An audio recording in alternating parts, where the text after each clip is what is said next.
Good evening, everyone. I would like to begin by acknowledging the traditional owners of the land upon which we meet, the Wurundjeri people of the Kulin Nation, and acknowledge elders past and present, and extended respect to other Indigenous people and Australians present here today. I would also like to recognize that we are on unceded land and that Indigenous people have been custodians of these lands and waterways of Australia for more than 60,000 years and are our first teachers and educators. Furthermore, I acknowledge the place of Indigenous knowledges in the academia. So, welcome. Welcome to the third Dean's Lecture in 2025. My name is Marek Tesar and I'm the Dean of the Faculty of Education here at the University of Melbourne. Welcome, everyone. Tonight's Dean's Lecture has gathered a great deal of interest, and thank you all for your support of our Dean's Lecture series so far this year, and there's more to come. It's wonderful to see such a strong audience engagement, both in person and via views of the recordings on these lectures on our YouTube channel. As you can see, we had to move our lecture to a larger theatre within the university, and we thank the Faculty of Business and Economics for accommodating us tonight. So tonight, Laureate Professor Emeritus John Hattie. A little bit of history. When John left the University of Auckland, I was still a junior academic there, and he was already a superstar.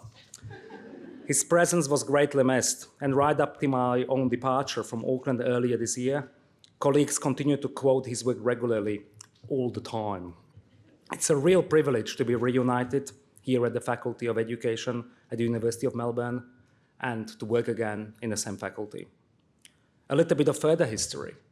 In December 2011, Professor John Hattie delivered his inaugural professorial address here, a Dean's Lecture titled The Future of Measurement, Making Learning Visible. I understand this was a highly attended lecture that, just like tonight, also required a change of location to a larger venue due to the popularity. A former Dean of Education, Professor Emeritus Field Rickard, who is here with us tonight, noted at the time the attendance was even more pleasing as Elton John was in town performing. So following John's presentation, we hope there will be time for audience participation with Q&A, facilitated by our Deputy Dean of Education, Professor Lindsay Oades. And I would like to acknowledge and thank Professor Larissa McLean Davies also for delivering tonight's vote of thanks. Thank you, Larissa. I'm also very pleased to announce that John has recently recorded an episode of the Faculty of Education Talking Teaching podcast. This episode reflects on his 50-year career, covering his work on visible learning, celebrating teacher expertise, AI in the classroom, and how schools can nurture curiosity, depth, and belonging. I encourage you to sign up to our Faculty of Education events and new mailing list using the QR code displayed on the screen to ensure you are the first to know of John's episode due to release on Monday. While Professor John Hattie and his work on visible learning framework needs no introduction to any of us, before I invite him to the stage, I would like to take a few moments to tell you about his impressive and impactful career. Professor Hattie is an award-winning education researcher and best-selling author whose central thesis is what works best in student learning and achievement. One of the roles he currently holds is Laureate Professor Emerita at the Faculty of Education here at the University of Melbourne. Over the years, he has authored over 70 books and has published and presented more than 1,000 research papers. He has also supervised more than 200 graduate researchers.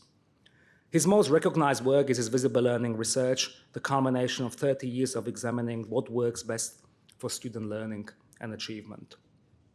The visible learning research is now based on more than 2,500 meta-analyses, including more than 100,000 studies involving over 250 million students around the world. Just amazing.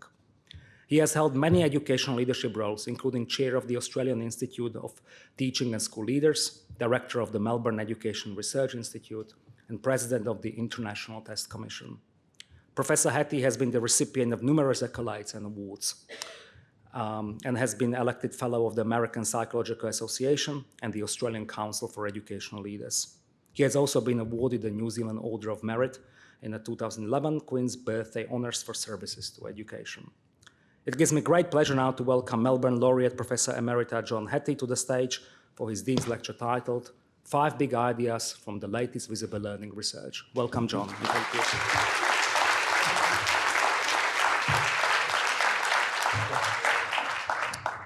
Well, thank you for that introduction, Marek.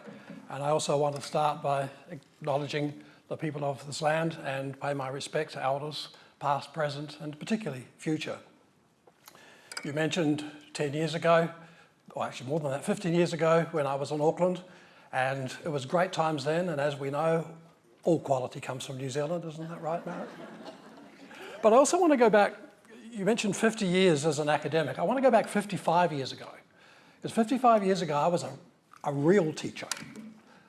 I taught at an intermediate school, middle school, and then I had a year in a high school where I was a music teacher. And so I thought it would be appropriate today to start acknowledging the University of Melbourne Symphony Orchestra, and it's going to be a bit of a thread to what I want to talk about today. And I do want to focus on 5 ideas that are fascinating me and what keeps me going in this work. I also want to note that I particularly put these 10 books up because the authors are all members of the University of Melbourne, and some of them are here in this room. So the work has permeated here across here, and I think one of the luxuries of being an academic is you work with so many fascinating people. So each of these has been a labour of love. Each of these has been quite a contest, as it always is when you work with colleagues. But the 2 I want to talk about are these 2. The one that I published in 2008 and then updated about 2 years ago with now 2,100, in fact I'm up to 2,500 different meta-analyses. The fascinating thing about a meta-analysis, which is just a simple statistical way of collecting literature, is that it's barely the starting point. There are lots of critiques of my work. There's lots of critiques of meta-analysis. But sometimes they forget that the data is the easy part. It's the why is the hard part. And delving deeply down into some subjects gets you far beyond the data. Of course, it's the starting point. And that's why I wanted to choose 5 today that have intrigued me to tell a story that gets to that why part. Across the 300 million kids in the sample, this graph never ceases to amaze me. The red marks, the red influences are those that have a negative effect on our learning. And as you can see, there's not many. Indeed, most of them in that negative are perfectly sensible, like the effect size of bullying, minus 0.3, effect size of anxiety, minus 0.5. 95 to 98% of things we do to students enhances their learning. And you can see that there. You'd never know that from the press, who constantly go on about how bad schools are. And you know that every time there's an issue in this country, schools were the problem and schools are going to fix it. I'm fascinated in the blue zone. This is above average effects. And look, my estimate, 50 to 60% of teachers and schools in Australia are in that zone now. We are surrounded by excellence. And I ask the profession, why is it that so often we deny that expertise and talk about how bad we are and how we need to improve? And we focus on the yellow and say we need to get better, and yes, I agree. And the visible learning story is this simple. Do you have the courage to reliably identify those students, those schools that are in that, and those teachers that are in that blue zone, form a coalition of success around them, and then invite those in the yellow zone to join? The biggest problem in education is the lack of courage. It is so much easier to focus on the structures, changing the curriculum, all the things in the yellow zone, coming up with a new assessment model, talking about the funding. Not that they're unimportant. They're in the yellow zone. They do have a positive effect. But compared to what really makes the difference, they don't make it. And so my starting message today is we have excellence around us. We need the courage to recognise that excellence. We have it in our schools, right throughout the city. And I used to say to every minister when I was in my AITSL job, which I was the chair of the board for 9 years, and at that time I met every minister, every director general, and in my 9 years I met 66 of them. yeah, short-termism is a serious problem. And I said to each of them, in your term of your office, Minister, it should be, you should have a badge of courage that you never go to Finland, Shanghai, or Singapore. The best schools in the world are here. Now, some ministers called me, and I did take them to some of those best schools. And they were a little shocked, particularly when they found out they were in their electorate. We have excellence. And so that's what I want to study, and that's what I encourage all people going through in their doctorates and master's thesis. Don't study failure. There's nothing wrong with that. We need to learn from it. But wouldn't it be nice if we also studied success? So let me get me to my symphony of ideas that I want to talk about today, and these are the big five. I want to start with this. I often get told that, oh, you're obsessed with achievement. It's all about achievement. And yes, I am obsessed with achievement. But what gets us there? The starting point is that climate and culture within that classroom, within that staff room, that makes the difference. It's about whether school is an inviting place. Like the biggest predictor of adult health, wealth, and happiness is not achievement at school. It's the number of years of schooling. So how do we make our schools inviting that our students want to come back? Is it a place of learning? It's fascinating when you ask teachers to talk about their theory of teaching. They can talk for hours, and that's a wonderful thing. Then you ask them to talk about their theory of learning, and often the silence is deafening. Our students, they want to know how to learn. How did you do it? How did you go about that? We have a dialogue as the profession about teaching. It's how we bring those two things together that really matters. And this notion of engagement, when Amy Berry did her study here in Victoria and asked teachers about how do you know students are engaged, the answer was when they're doing the work. In a lot of doing, there is no learning. And then I want to talk about expectations. It's no surprise that student-teacher relationships has a very high relationship, very high effect size. But the question is why? It's also important that a teacher worries about the student-to-student relationships, because that can be quite toxic in some classrooms, even when there is great teacher-student relationships. But both of those are like a bank. They're for a purpose. And the purpose is so that it's okay not to know. No child comes to a classroom here in Victoria or to a university in Victoria to learn that which they know. It's to learn what they don't know. So how safe is it not to know? And I'm at the luxury stage of life now that I'm a granddad. I thank my two sons here that have given me grandchildren. The only reason you have kids is to have grandkids, but that's another story. And watching them start school and learning, one of them on the first day, that school is a place where you compare yourself to other kids, not to the standards, and see how they learn from that age 3 and 4 when they're full of inquiry and why and what's going on and building their theory of the world. Do they go to school and they learn very quickly it's about what? And your job is to come well prepared, sit up straight and watch the teacher work. Compliance. And I know why we like compliance, but it is not the reason we go to school. Not knowing requires a lot of non-compliance. Work out what's going on. Try and understand how this happened.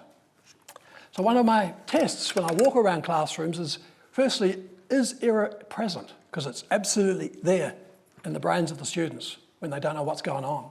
They don't know how to work out a problem. Is it talked about? Is it legitimised? And of all the teacher observations we've ever done, it's hardly ever do you see a teacher make a mistake and talk about it. And every student, that's what fascinates them. How did you do it? We talk about other aspects of inviting them to come to school. In terms of our identities and our equity, and accepting students not only for who they are, but for whom we want them to become in multiple ways, and not just in one narrow perspective. We also talk about the Jenkins curve. going around the school and just asking randomly 4 or 5 students, do you want to come to school to learn the stuff the teachers teach you? And you can see 95% of 5-year-olds say yes. By the end of primary school, the start of secondary, at best, 4 out of 10 want to come to school to learn the stuff we teach them. This is why the culture and climate is so critical. You ain't got much chance if only 4 out of the 10 want to be there and the other 6 because they have to. We have a problem, and it's called culture and climate. PISA did a study with 28 million students. 40% of the students said, the teacher does not show an interest in my learning. And notice the words, they don't show an interest in my learning. They care that I sit up straight, they care that I do the work, they care that I hand it in, but they don't care about my learning. And 40% of them said, the teacher doesn't keep teaching me till I know. And if we know anything from the science of learning, all of us, regardless of our prior ability, need 5 to 7 opportunities to learn something before we learn it. Most kids get 1. If they don't get it, we have labels for them. Not smart, not doing very well, not engaged, not motivated. No, we haven't focused on the learning. Amy then came up with a model of engagement, which I put to you as a way of thinking about this. And she looks at, we all know the disrupting students, they're ever present. But there's also those that are avoiding and withdrawing. And I remember one of my sons, when he went through his primary school years, he was teacher's pet. Oh, he's wonderful. And we knew that he went to school for lunch, girls, and sport. And I actually remember when about age 11, he said to me one night, now this is quite traumatic, he said, Dad, I'm a fraud at school. I don't know what's going on. It's kind of ironic, he was the first of my 3 kids who became a teacher. But back to the story, he was a withdrawer and avoider, and it requires a lot of effort and skill to do that. And you saw the numbers, 60% are in this category, withdrawing and avoiding. And the beauty of Amy's work, this doesn't necessarily always classify to the student. This could be in maths, but not in English. It could be in phys ed, but not in physics.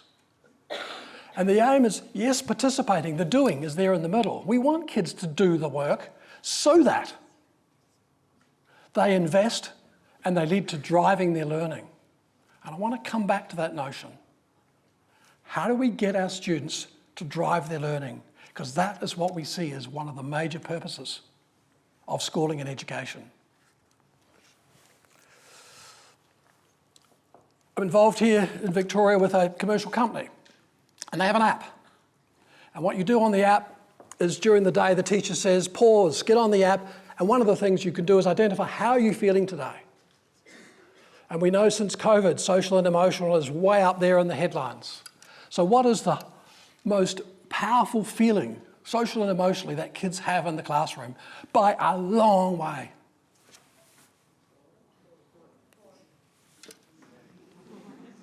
Boredom. Anxiety, depression, yes. 9% of kids are in that classification, and it hasn't changed for the last 15 to 20 years. And that is an issue we should deal with. But this is the biggest one. And teachers in the room, you caused it. Here's the nice thing about the app. The kid can say, I want to talk to the teacher about my feelings today. Do you know that percentage of kids, large percentage of kids, who are bored? My faith in the education profession is when teachers know what the problem is, they're very good at fixing it.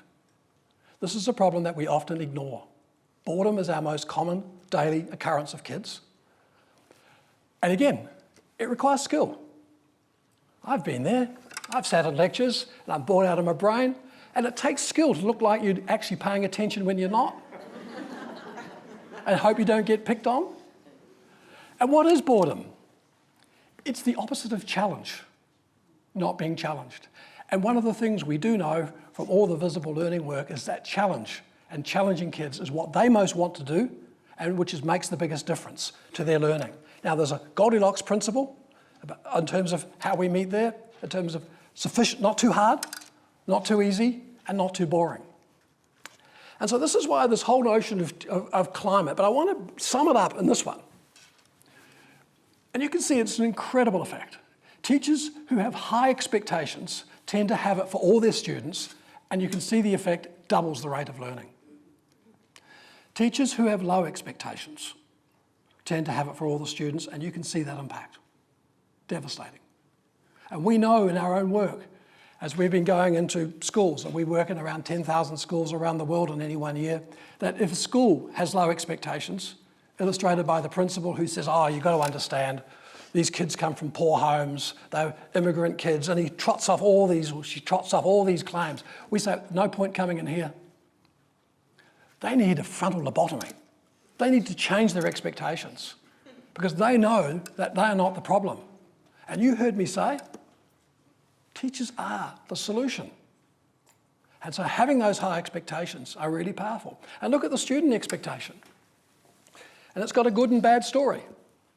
Those students, for instance, who are very set that I want to get a C because I'm a D student. Your job is to mess that up. It's to help me get a B and an A. And one of the things that Janet and I did a few years ago, we accidentally got data from about 1,000 adults who were asked to remember the best teacher they ever had and why. And it turned out there were two reasons.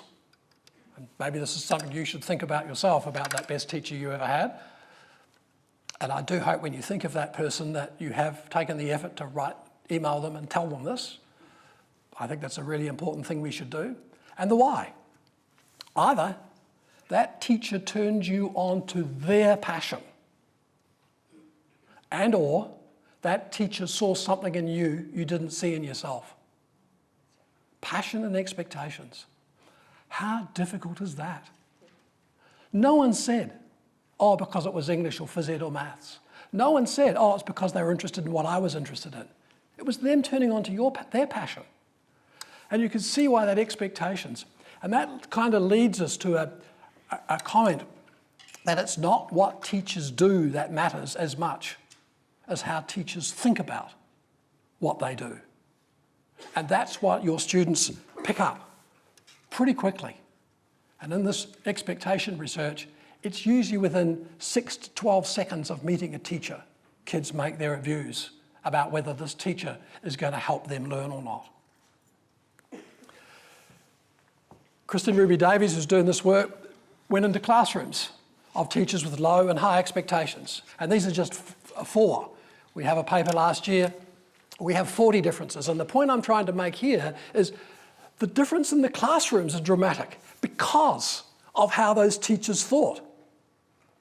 Many of those teachers were doing the same things. They were using the same curricula, the same teaching methods, the same resources. And putting out more and more resources is not going to make the difference if the teachers have low expectations compared to high expectations. Dramatic differences because of how they think. One of the other things that fascinates me is this notion of intentional alignment. I remember here in Victoria many years ago, we had high impact teaching strategies. And I worried about them when they came out because it ignored this notion of the interaction effect. And I know now in Australia, we've got this massive discussion about explicit teaching. And I have no troubles with it because it's a high effect under certain circumstances. We make the distinction between the content, the knowledge, the facts, the surface learning, and the deeper learning, the connections, the problem solving, the relationships. And then the transfer. How do you take learning in one situation to another?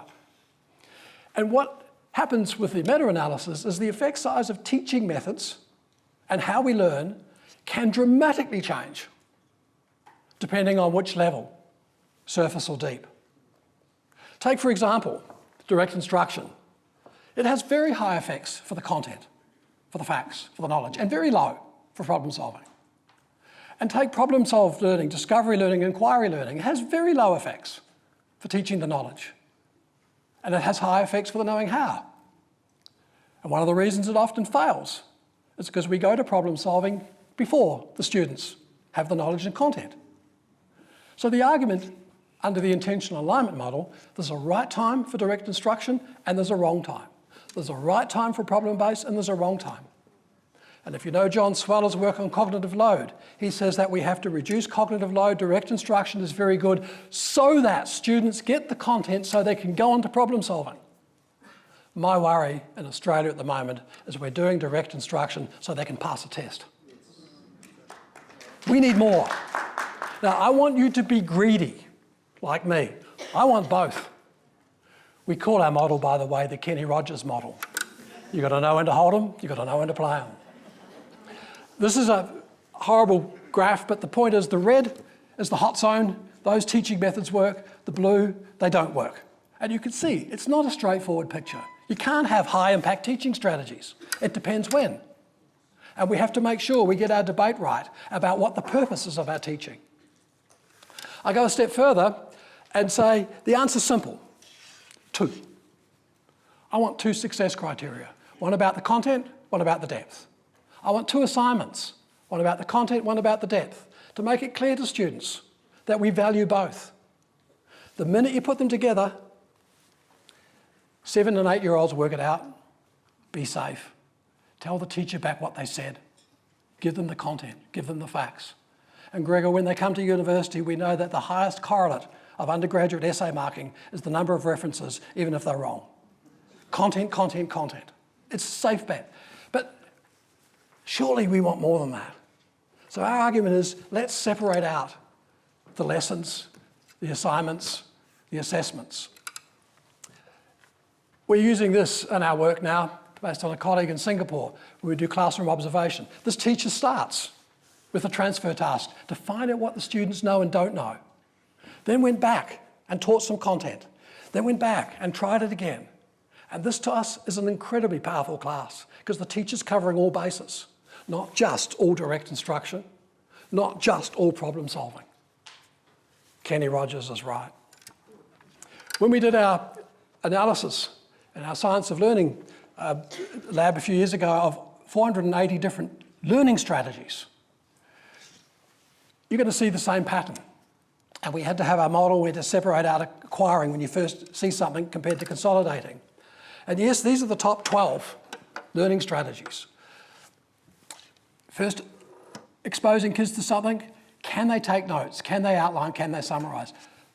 Not you give them the notes, but can they actually do? They need to build a coat hanger to hang all the ideas coming in. At this stage, for example, memorisation has an effect size of 0.03. But look at consolidation. Memorisation 0.96. There's a right time. And I'm not sure, teachers, that we're as good as we think we are at teaching students how to consolidate. They're taught skills, and they need to be taught. And then going on to the knowing how. And the knowing consolidating is a fascinating one because that's the time for student talk, for students thinking aloud. Not at the knowing that stage has a 0 to negative effect. And we know why, because when kids talk about knowledge, when they get it wrong, other kids believe them. But at the knowing how stage, that's when we want to hear them thinking aloud. That's when we want to build a language about learning. That's when we want to talk about self-questioning. Very powerful at that stage. And so my message here with the intentional alignment model, we've got to be very careful that we don't employ anybody in our system who says, I'm this kind of teacher or I'm that kind of teacher. Because that's not how learning works. You have to be flexible and you have to be agile. And you can see once again that thinking of the teacher, knowing when to be surface and when to be deep. It's no surprise, surely, that how we think occupies a fair bit of our minds. And what we've been doing over the last many years is creating 10 mind frames. And you can see them, we have them for teachers, we have them for leaders. Carl and I wrote a book on having them for parents. Special ed came out a few months ago, we've had other, and it's getting too many, guys.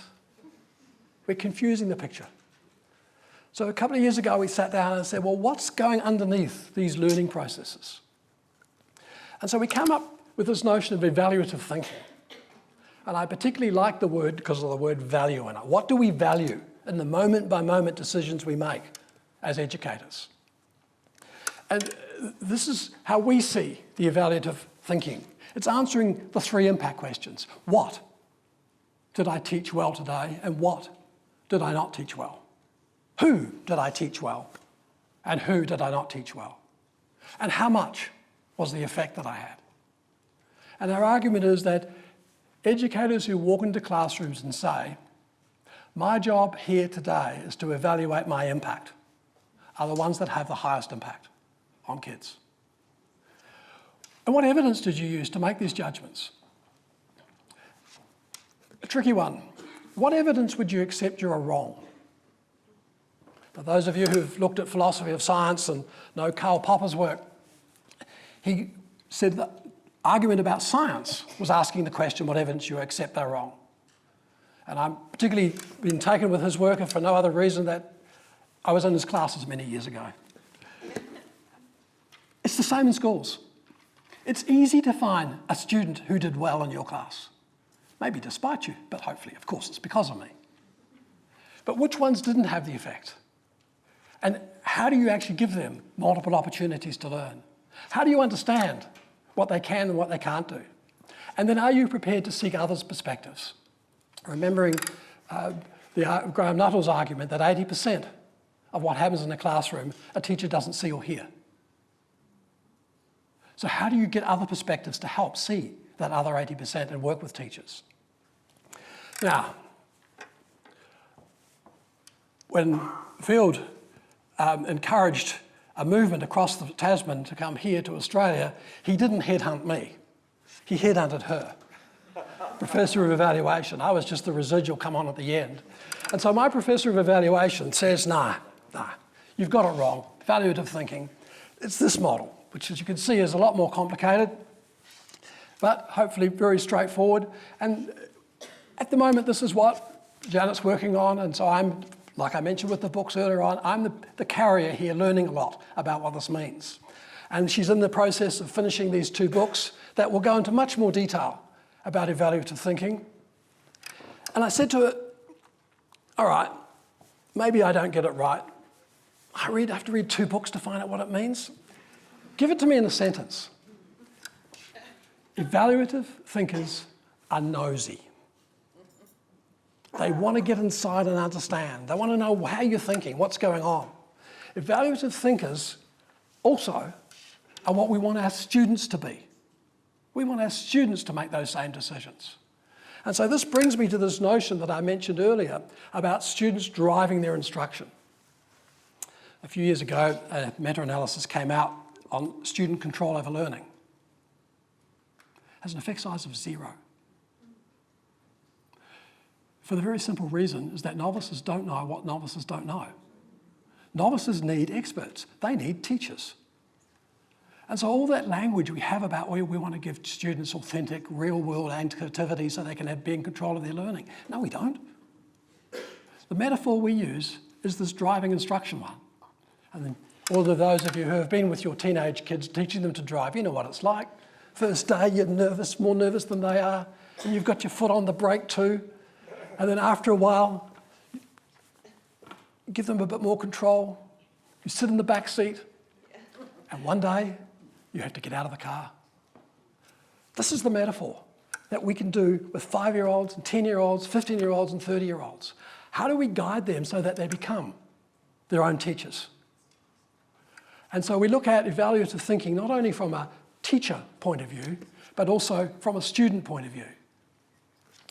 Now, just to be clear, learning is always about something. So I'm not denying that curricula and what we work is really critical. But I do get a little nervous, again, crossing the Tasman, Marek, New Zealand's curricula for every subject and for every grade level was 79 pages. If you print out the Australian one at the moment, it's around 8,000 pages. Our kids do not need all that stuff. And if you believe in the intentional alignment model, we have to cut half the curriculum out so they can go deeper.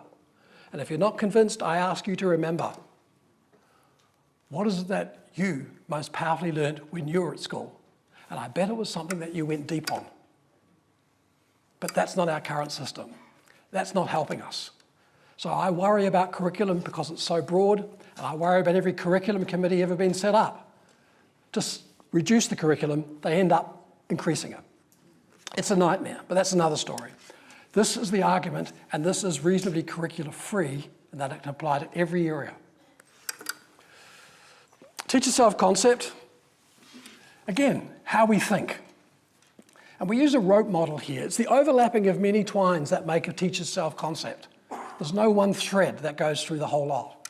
And it was really fascinating when Michael Winner, one of my ex-PhD students, and I started this a couple of years ago. It's stunning. There's virtually no publications on this topic. Yes, there's a lot on teacher self-efficacy, but on how teachers see themselves as teachers is almost an empty field. We've developed a model, yes, and what I'm going to focus on just briefly is the motivations. And we're arguing there are 4 primary motivations we can identify. Remembering, it's a profile. No one is actually in one and not in the others. So let me look at the self-improvers. These are the ones that are seeking the feedback so they'll improve. These are the ones that want to work and problem solving. They love working out what the diagnosis is of the problem before they come to the solution. They are willing to enthusiastically collaborate with their colleagues. Compared to the self-aligners, they're very outcome-oriented. They seek feedback that confirms what they're doing is the right stuff. Rule followers in the collaboration and very structured. And in many circumstances, there is nothing wrong with this. There's a right time for this. The third kind is the discipliner, the one that's routine-oriented. Oh, you've met them. I'm structured. I'm very explicit. Errors don't happen in this classroom. Compliance is what I want. Too many of these teachers. And the last, the sustainers. How do I make this work easy? Easy for me, easy for the students. And these are the different motivations. Now, let me be clear. If I'm a teacher in music and I'm a self-improver, and then you ask me to go and teach physics, I might be a self-sustainer. And what we're doing at the moment in our work is we're looking at how people come into teacher education and how they change over their careers, going through the course and going out of the course. And it's really fascinating when we look at teacher education field that there's virtually no discussion about learning, and there's usually no discussion about teacher self-concept. And if you argue, as I'm doing, it's how they think, that should be in those programs too. And yes, Larissa, there's plenty in there already, and so something has to go, and that's the tough one. So this is the model we're working on at the moment. This is what's keeping me busy in the day job, is trying to better understand the teacher self-concept. I'm not going to get into the beliefs and attributes. Michael's been doing that with his PhD, with 65 different beliefs and attributes, trying to reduce it down to a smaller number. But I want to go to the last one. AI is probably the biggest change of my lifetime, for good and for bad. Believe it or not, there's already 20 meta-analyses on AI. And you can see the effect size. And no effect size has been beneath 0.4 yet. Something's going on that's very, very positive. But the question is, what is that positive? And when I go into the detail of those 20 meta-analyses, the customization and the feedback are strong. But we've known that for years.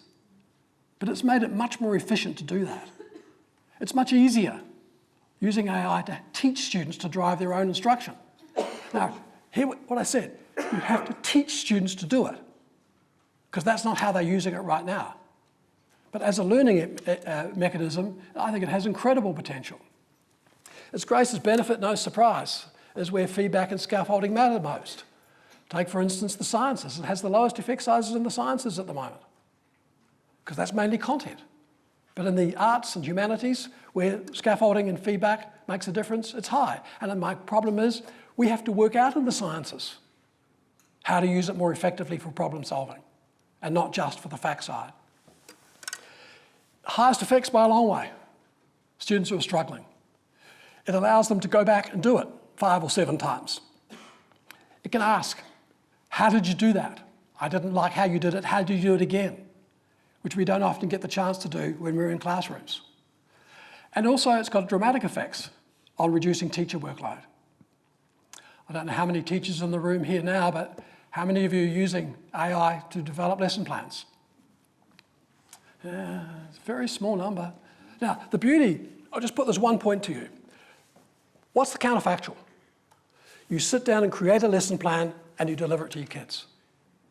Compared to, you go into AI, you create a lesson plan, and you do what every teacher in the world does. I can improve that. At least you've got a quality control in. At least there's 2 chances before the kids see it. Now, that's a small advantage. Once again, we have to get our prompts right. Here's the thing that most beguiles me on this whole area. What are the skills and the knowledge that we need to teach our teachers and our students to use AI successfully? Take the first one, probative questioning. Teachers ask between 150 to 200 questions a day that require less than 3-word answers. How many questions does a class ask about their work they do not know the answer to? So I'm ruling out procedural questions. Can I go to the toilet? What page am I on? 2. Every kid learns very quickly that the role of questioning in the classroom is the teacher. And every question the teacher asks, they already know the answer to. That is not going to help you 1 iota when you go to AI. You have to learn how to question, and what's more, there's a particular kind of questioning, probative questioning, we have to be better at. We do not teach our students that. Who in your classrooms is in charge of quality? Who decides what you do, when you do it, how you do it, what assignments you do, what assessments you do, what the grade is, how long it has to be taken in, and give you the feedback? The teacher. We have to teach our students. Is it good enough? Is it right? Is it wrong? Where's the errors? What can I do about it? And those are skills we have to teach. And I could keep going on, but I think this is the most fascinating at the moment. Yes, there's 1 million people out there creating the next app using AI. And my question is, if you go onto Android and Apple at the moment, there's 300,000 apps that you could use in a classroom. Why do we need another one? Apps aren't the answer. The answer is, what are the skills? Now, I'm not there yet in terms of my notions of AI, but I do find it fascinating. And so my argument here tonight is that climate sets the classroom tone. It's the harmony that shapes how all the elements work together in the classroom. Teacher self-concept shapes the performance, the confidence, the expectations, and the teaching practice. And alignment brings that coherence and direction, in many ways akin to the conductor of the orchestra, knowing when to hold them, when to play them. Evaluative thinking is where we ask to use the evidence, listening, to adapt, to adjust, to maintain that harmony. And the new instrument in town is AI, and it offers incredible opportunities if we get it right. And so what I wanted to get across in my session this evening is these are the 5 big ideas that keep me up at night, keep me awake all day, and are fascinating. And I thank the universities that I've worked in for 50 years for giving me that chance to stay and be curious about those things that really are fascinating in this work. So thank you.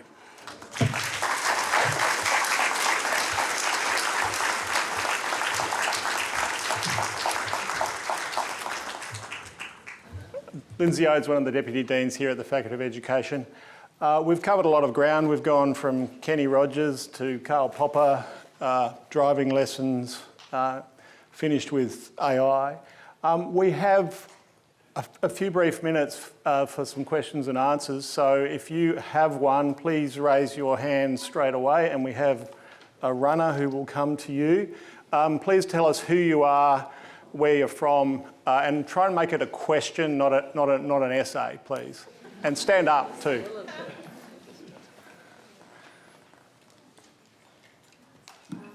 Thank you. My name is Karen, and I'm a lecturer here at the University of Melbourne in the Music Conservatorium. So I'm a music teacher, and I've been teaching also in schools for nearly 30 years. And I have a question around AI, but first of all, I wanted to say that I couldn't agree more with the need for more deep work. And I couldn't agree more with your acknowledgement of Sweller's cognitive load theory and how we are encroaching on the students' abilities to actually take the time to learn things with any depth. I think as a music teacher, music teachers, we know that the only way we can get to play our instrument well is through deep learning and repetition. You don't get to ask AI to make you good at the clarinet.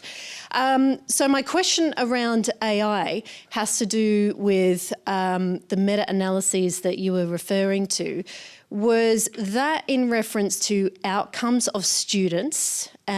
Because with my present experience working in schools, I'm seeing AI is actually having a devastating effect on brain pruning and students' abilities to remember anything.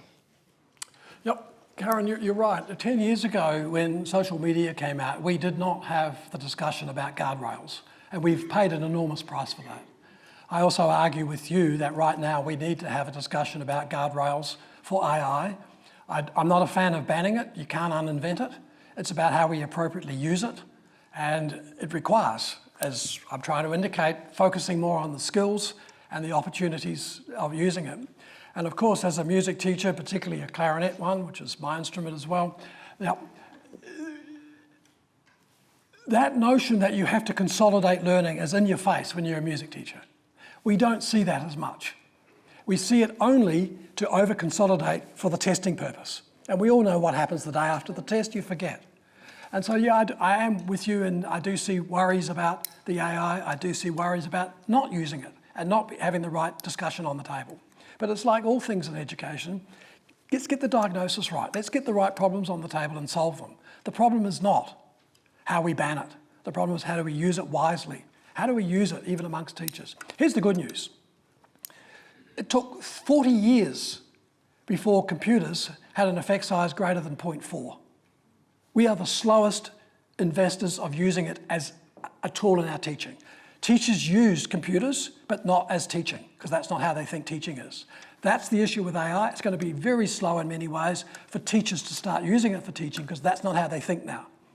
I think it's our job as academics to come up and help them with ways of doing that and speed up the good use of those things. Great. We have a question right up the back. Hello, John. So I'm Joanna. I'm in my second year teaching, so still new in this industry. So my question might be easier. So I'm personally interested in meta-cognitive strategies, which is also a high effective strategies mentioned in your research, which aiming to help students plan, monitor, and reflect on their learning. Then I'm a humanities teacher as well, basically for year 8 and 9. So in year 8 and 9 humanities class, what are some practical ways to build that kind of metacognitive dialogue into the lesson without losing too much content time? So this is some nice focus so far. I think the first thing you should do is, one of the things we know about universities is they take simple concepts and make them complicated with names, like metacognition. Think of it simply as, how do we teach our students to drive their instruction? And therefore, how do they think about that? And you can hear what I'm saying. There's a particular kind of thinking I want. How do they make evaluative statements? How good do you think this work is, kid? What do you think you need to do next? Now, you don't have to always believe them. Your job is to help them be more efficient. Like driving. You want to make sure they don't go off the wrong road. You make sure that they're driving at the right speed and with safety. That's the role of the teacher. I think once you get into the language, it becomes way out there more difficult. I don't think it's difficult at all to say, I'm going to help this child here today to drive their learning. Now that requires skill, which is what you've got to learn in the teacher education program, but it also requires knowing when to step aside, knowing when to come back in. And that's the art, I think, of metacognition. We have a question from this third of the room. Hi, I'm Rachita, Cheltenham Secondary College. Can you hear me? Yeah. I'm a big fan of your work, and I really pay attention to the effect size. I really like the idea of a meta-analysis.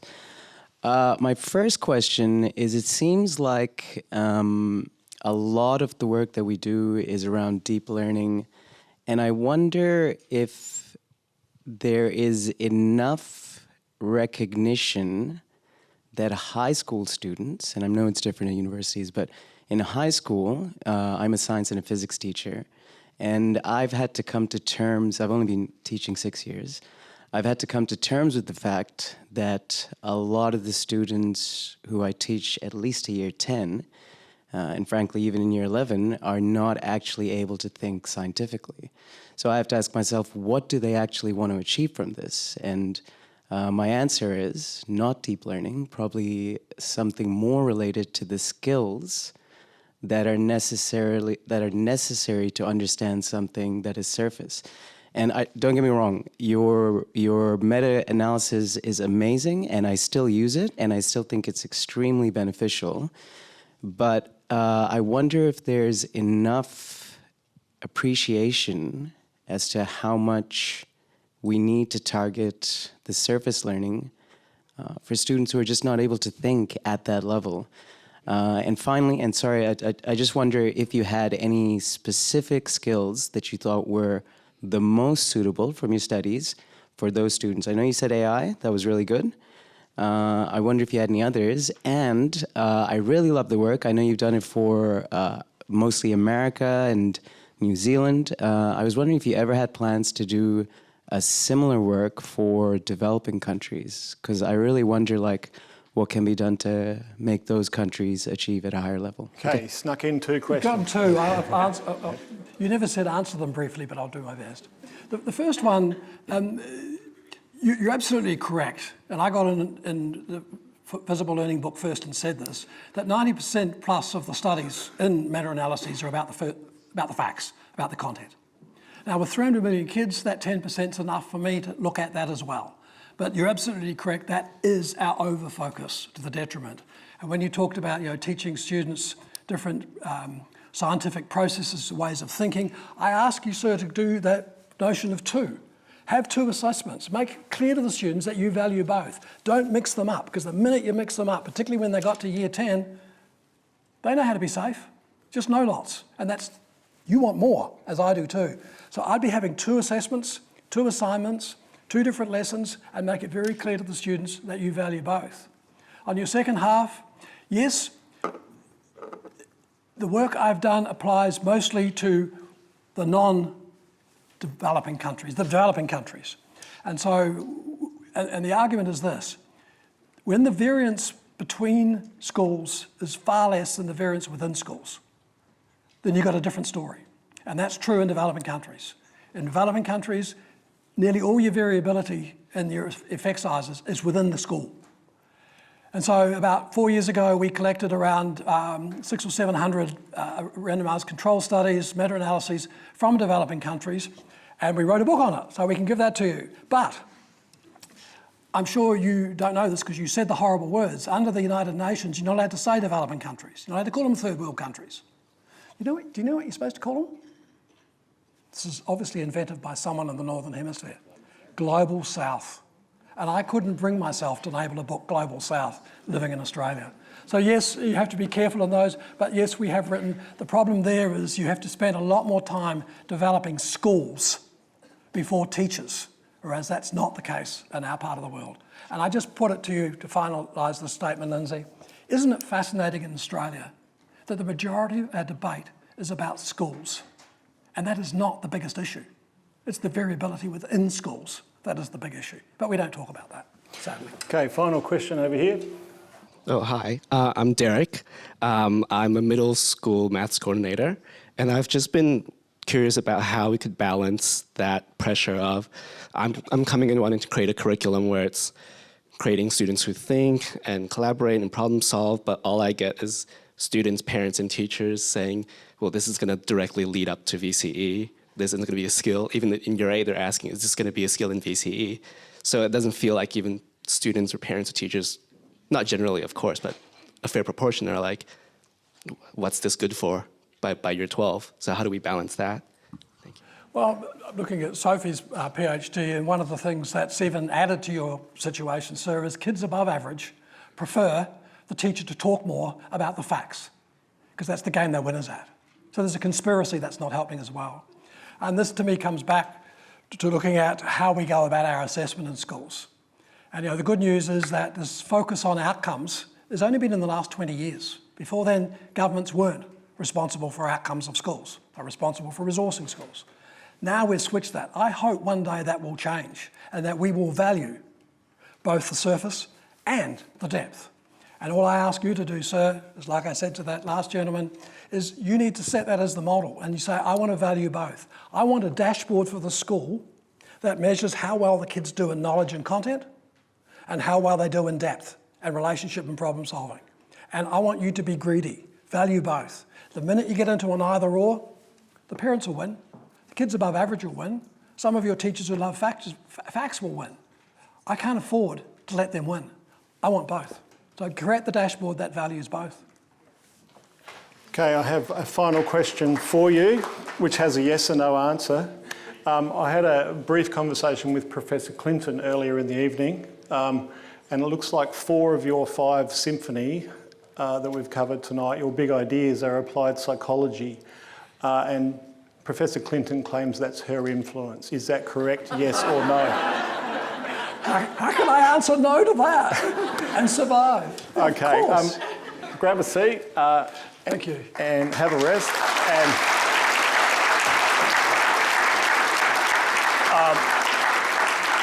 please welcome Professor Larissa McLean Davies, Co-Deputy Dean of the Faculty of Education, for a vote of thanks. Good evening, everyone, and thank you so much, Professor Hattie. John, for your stimulating talk tonight. We can always expect that we'll be provoked by John Hattie. And I'd just like to have a raise of hands if you've thought differently after the last hour. Is there something you are thinking about a little differently than you were when you walked in this room? Just put up your hand, be bold. Okay, great. Because that is, and you heard there was actually a provocation to me as I was sitting there. What are you doing in those teacher education programs? And this is what we know of John. So first of all, I'd like to thank you, John, for your intellectual leadership in this faculty and around the world, for the way in which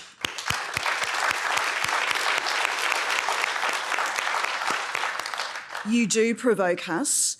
I know that I'm thinking about my best teacher. A shout out to Mr. Cook, who allowed me to go very deep and write a play when I was in Year 4. So we're all thinking about when that wasn't the curriculum, and to think about really the role of teachers and how they think. So with the 5 really significant aspects from the visible learning research, and I do love the symphony metaphor as a graduate myself of the Conservatorium of Music here, thinking about what it is creating a culture, the intentional alignment, evaluative thinking, teacher self-concept, and then thinking about what it is to have AI in our world and in our classrooms now, what it means for our sense of knowledge for teachers.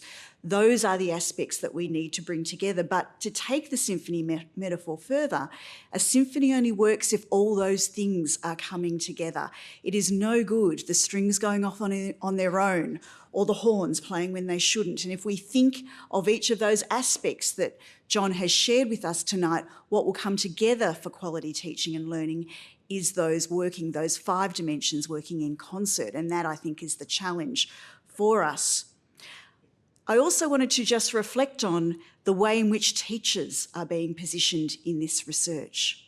And what is underpinning the 5 aspects of the research are the teacher, and I would say as thinking, as using their professional judgment, as having a great self-awareness, and in response to the last couple of questions, driving the profession for change, expecting more of what it is to be a teacher and not settling for what is not in the best interests of our students. And so what has been perhaps the basso continuo, if I may use that metaphor, of the entire part of this work, what has been the undercurrent, the pedal point, is this notion of the teacher as having, based on the evidence and based on the research, agency within the classroom to ensure that students are getting the best possible focus on learning. And I think the focus on learning and not on teaching for the sake of teaching has been something that we've heard from John, and it's wonderful to be reminded of that tonight. So with those remarks, I encourage us to all take into our own practice what we know to be these 5 important aspects of research and see how, in fact, that will impact on our day-to-day work in whatever part of systems we are involved in. So thank you very much, John.